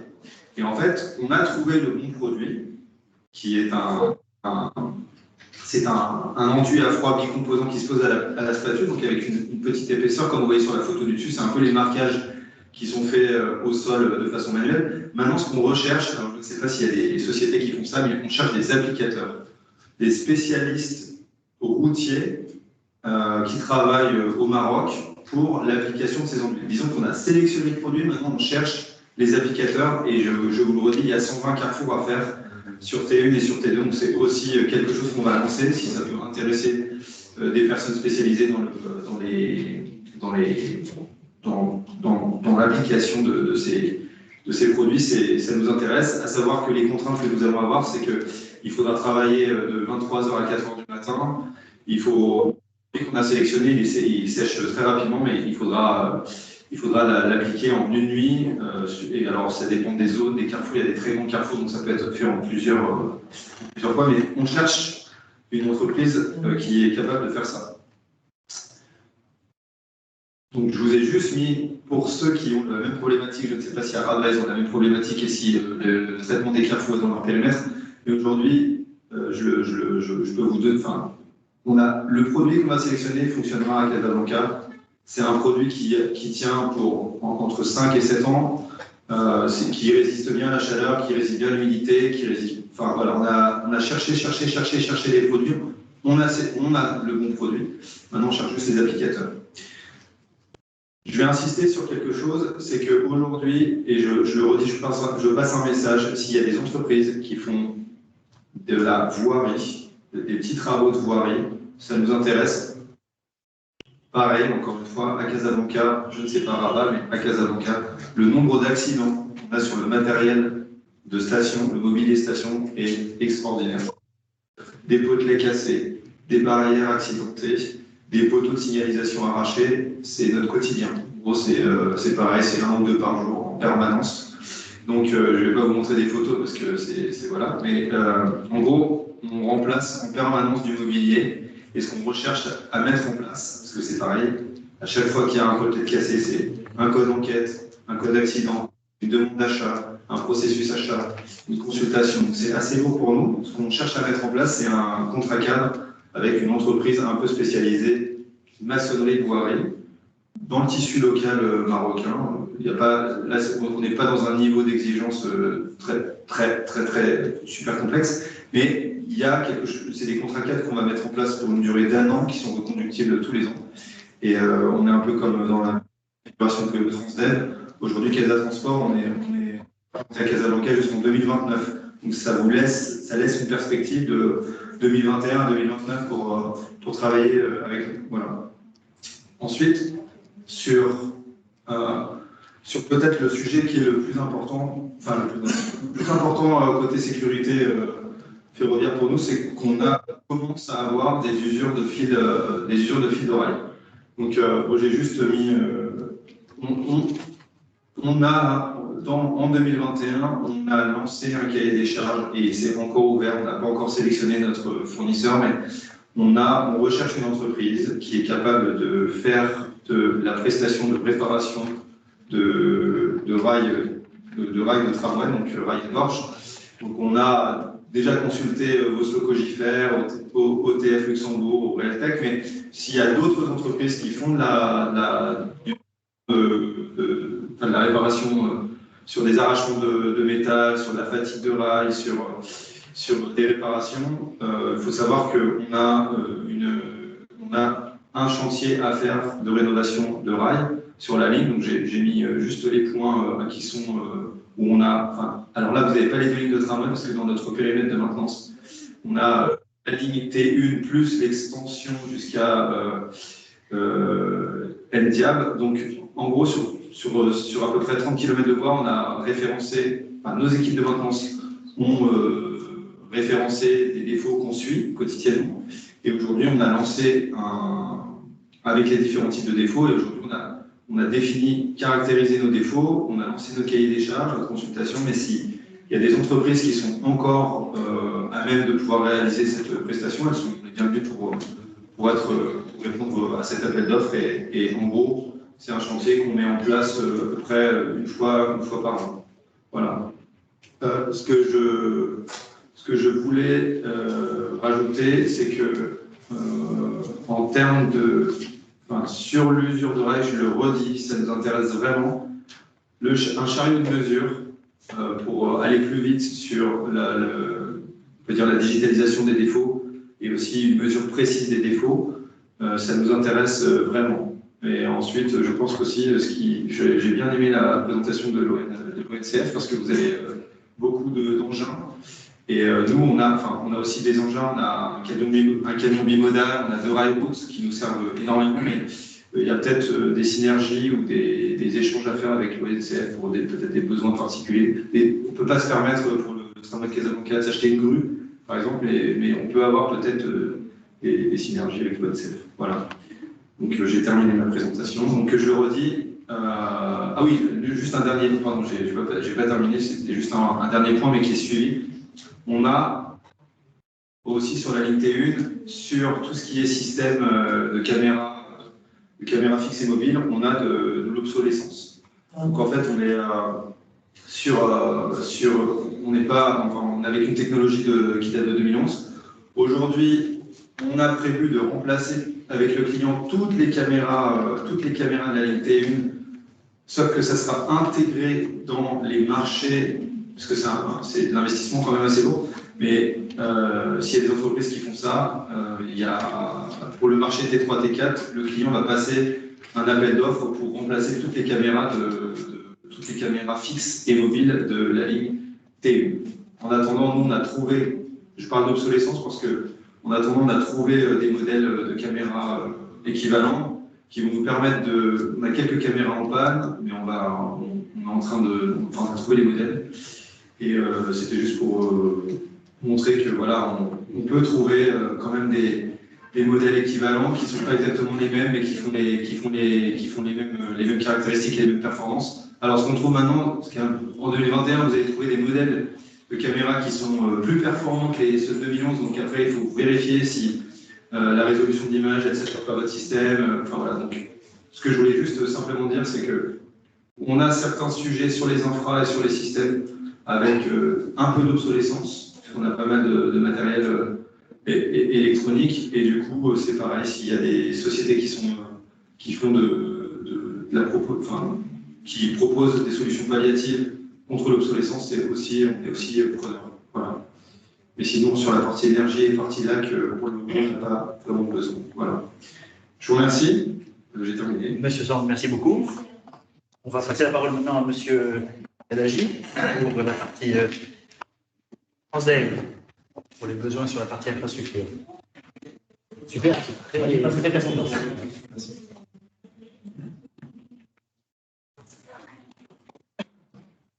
Je n'ai pas de présentation à faire sur ce point-là, mais il y a un point que je n'ai pas évoqué dans ma première présentation, c'est qu'il y a aussi, dans ma direction, on gère aussi le plan d'investissement et de renouvellement durant les 10 années du contrat.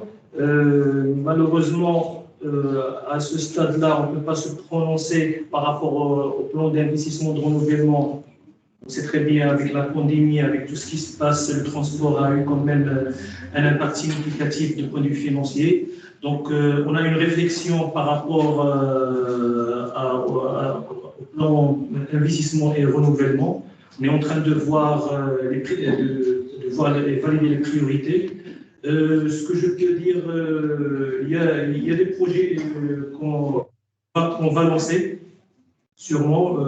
Si on parle de la LAC, par exemple, il y a le renouvellement des pieds de console pour les prestataires qui sont orientés caténaires.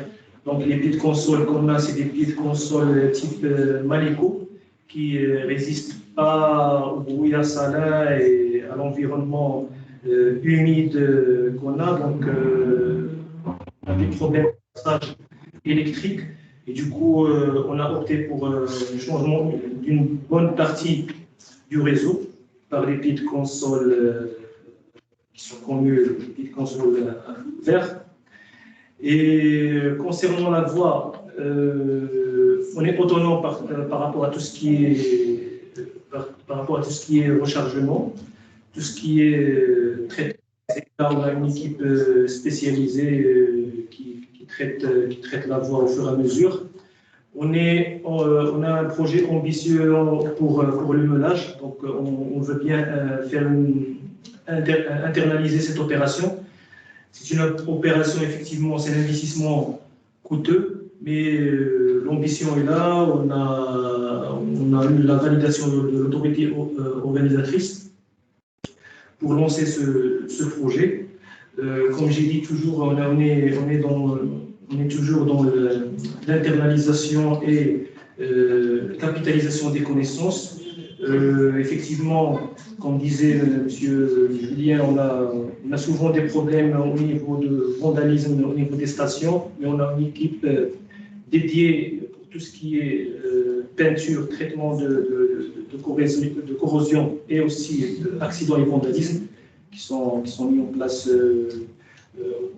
tout au long de l'année pour traiter que ça. Voilà, de toute façon, comme je disais, il y avait des présentations très pertinentes et très importantes que j'ai pris en note. J'aurai sûrement des réunions avec mon équipe pour choisir et définir les besoins urgents et consulter par la suite les différents partenaires, futurs partenaires, j'espère. Merci beaucoup.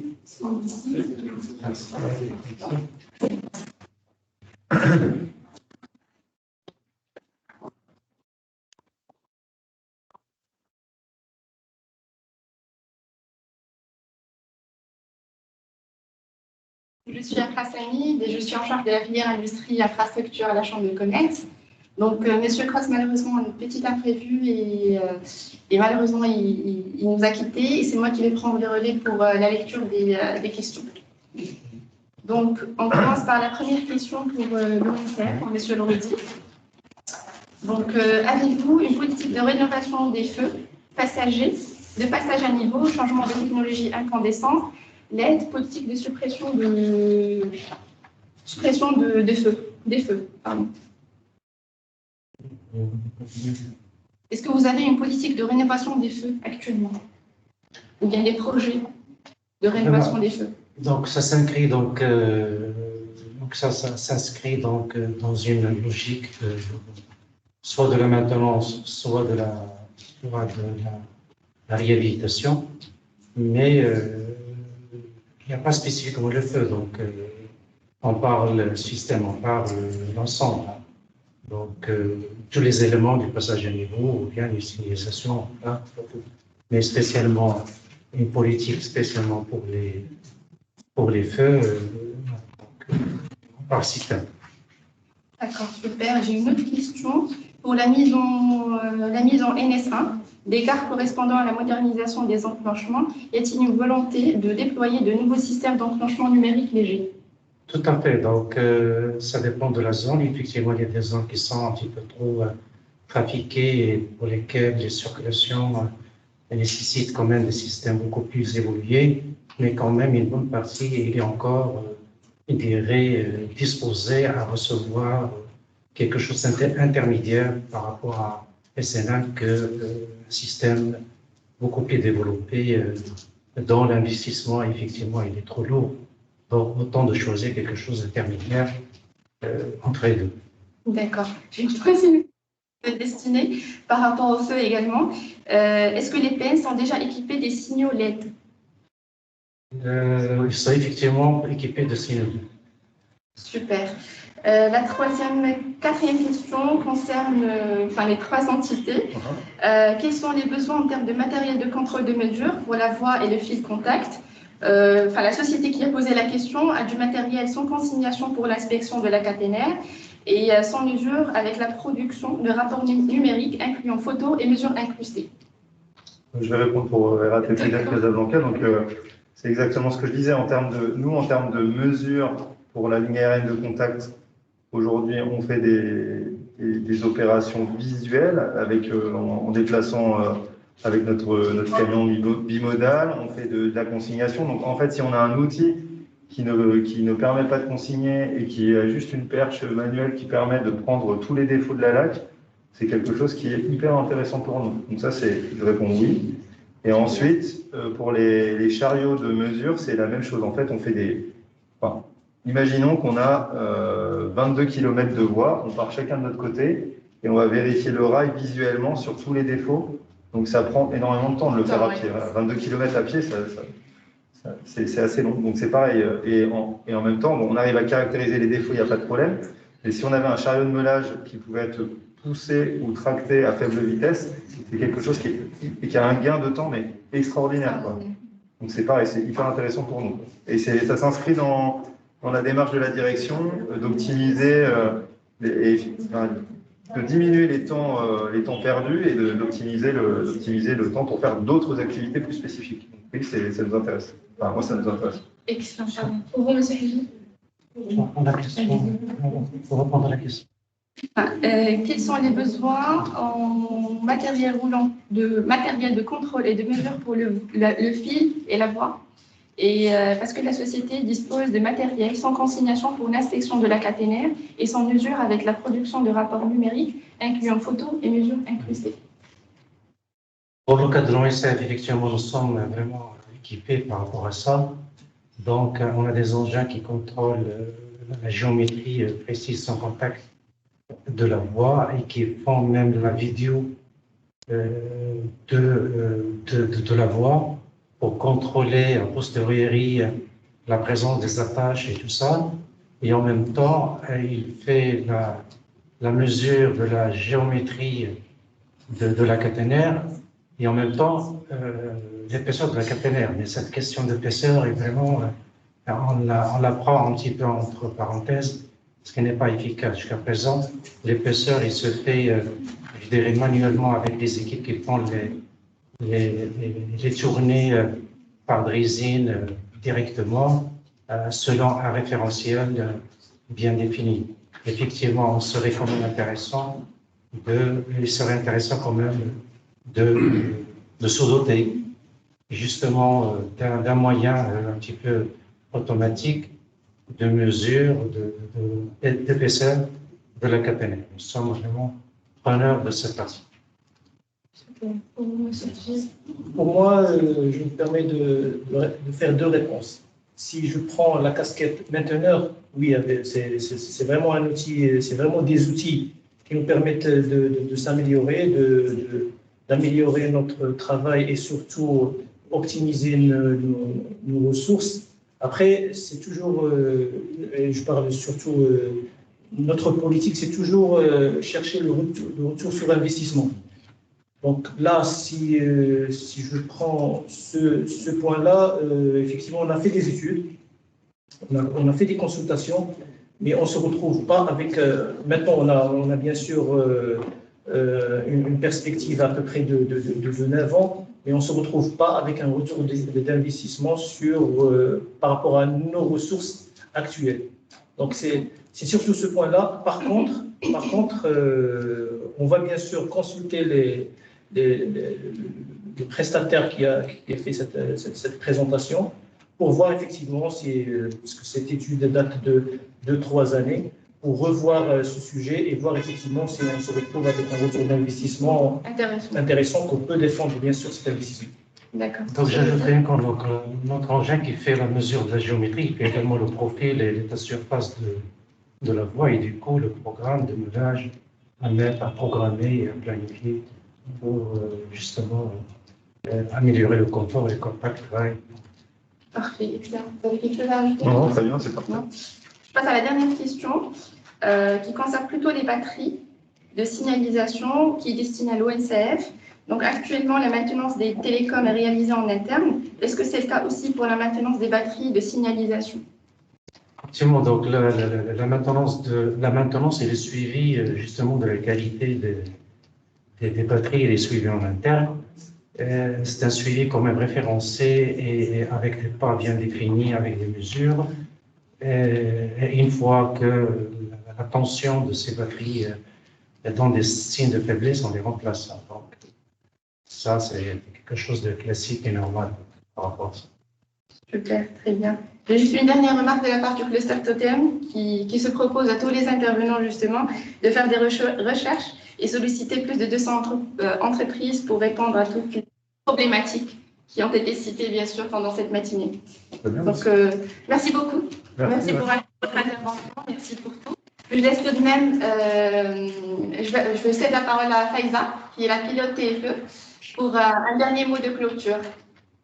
Oui, bonjour, merci à tous, merci à Fra, merci à nos intervenants qui ont été vraiment très experts sur leur sujet, qui ont été vraiment très à l'écoute de nos entreprises françaises et qui ont pu répondre du coup à toutes nos questions, en tout cas aux questions de nos entreprises françaises. Vraiment, merci encore à tous. Je vais pas tous vous nommer, mais vraiment un grand merci pour votre présence physique, pour ceux qui ont pu se déplacer chez nous à la Chambre. Et merci à ceux qui ont été aussi à distance, dont la Skif et Alstom. Merci. Alors, merci à notre cluster Totem de sa confiance depuis plus de 3 ans, comme vous l'avez entendu en introduction tout à l'heure, puisque ça fait 3 ans qu'on collabore ensemble pour faire du partenariat France-Maroc un partenariat gagnant-gagnant. On a entendu dans vos interventions la place de l'innovation. Moi, en tout cas, c'est ce que j'ai repéré. Donc là encore, je pense que l'offre française peut, que ce soit en termes d'équipement ou de process ou d'expertise, peut encore apporter beaucoup au Maroc.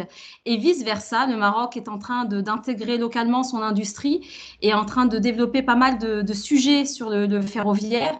Et là encore, je pense qu'effectivement, ce partenariat fort qui existe déjà depuis de nombreuses années entre la France et le Maroc ne peut que se consolider encore ces prochaines années. En tout cas, les prochaines étapes seront des mises en relation B2B que Afra gérera ces prochaines semaines. Donc, merci à nos intervenants d'être effectivement à notre écoute par rapport à ça et pour pouvoir rencontrer virtuellement et physiquement nos entreprises françaises. Ces entreprises françaises seront en déplacement chez nous au Maroc la 3e semaine de septembre. Ça devait être en juin. Malheureusement, avec la fermeture des frontières, on a préféré effectivement décaler pour plus de sécurité. Donc, on aura l'occasion de les recevoir au mois de septembre prochain. Mais d'ici là, peut-être que certains contacts pourront s'organiser déjà virtuellement. Donc, je ne vais pas être trop longue puisqu'on a déjà pris du retard. Je vais juste laisser peut-être Séverine si elle veut faire un petit mot de clôture côté Totem et côté Société française. Si tu es encore avec nous, Séverine. Séverine, je pense qu'il y a une société qui veut poser une question. Je pense M. Boisier, non? Non? Super, parfait. Donc, merci à tous. Séverine Ranier du Cluster Totem.